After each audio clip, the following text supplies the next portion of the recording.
friends, I'm Caroline and this is How It's Math, where we discover the surprising ways math shows up in the real world and in amazing careers. Today, we have a very special episode filled with big numbers, important problems, and people who use math to help others every single day. First, we're heading out to meet the animal experts at the zoo, where math helps plan meals and care for wildlife. Next, we go behind the scenes with a radiologic technologist who uses measurement, angles, and precision to capture images that help doctors keep us healthy. After that, we'll visit a food bank to learn how large numbers help teams organize, sort, and distribute meals to families in their community. Finally, we're going to explore decimals with an eye doctor who will show us how careful calculations help people see the world more clearly. From animals to eyes, you're about to see that math isn't just something you do in school, it's something people use to make a difference every single day. Let's get started! Doodly doodle, doodly doodle, doodly doodles and digits. Area, symmetry, fractions too. It's all here for you.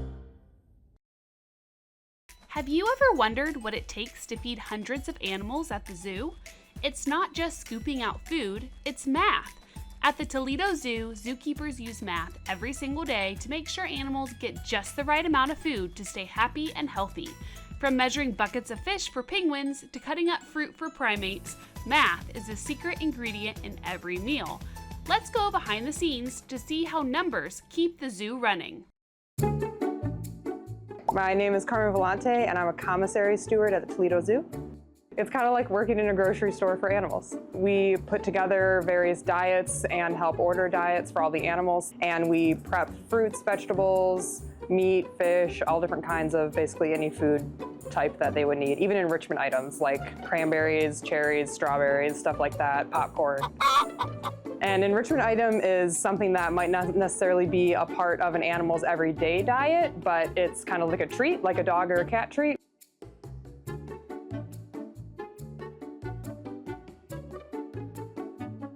What does a typical day look like? So we get here before everybody else does. Like today I came in at 5:30 in the morning, and then we load up our truck for all of the various buckets and feed bags and anything else that the keepers order for a particular area, and then we deliver it all throughout the zoo. So we go basically to every building and we drop off everybody's food, and then usually we come back and we're prepping food for the rest of the day, like cutting the produce and measuring out produce and prepping buckets and all that kind of stuff.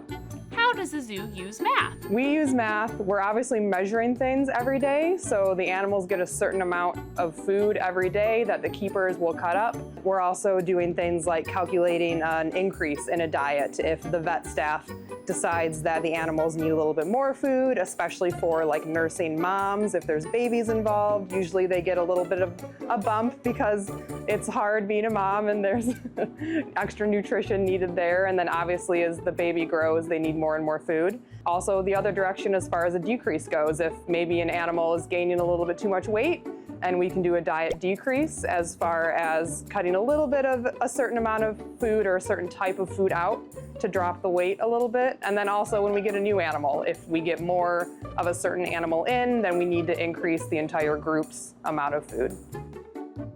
Why is it important to be precise in your position?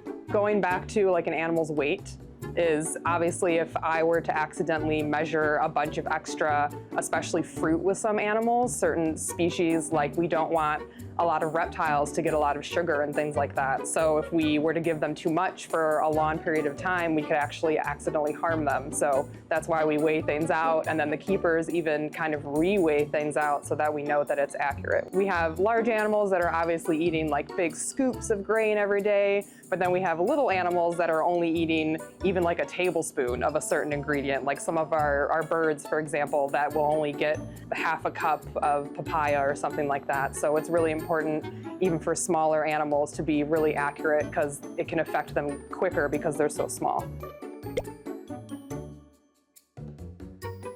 What tools do you use when using math? So we use scales a lot just for easy grams, kilograms, pounds, things like that. But we do have like measuring cups we use, and then we have labeled containers for like quarts and liters and things like that. So a lot of different containers as far as they have the measurement written on it, but we also we know how much to put in that container.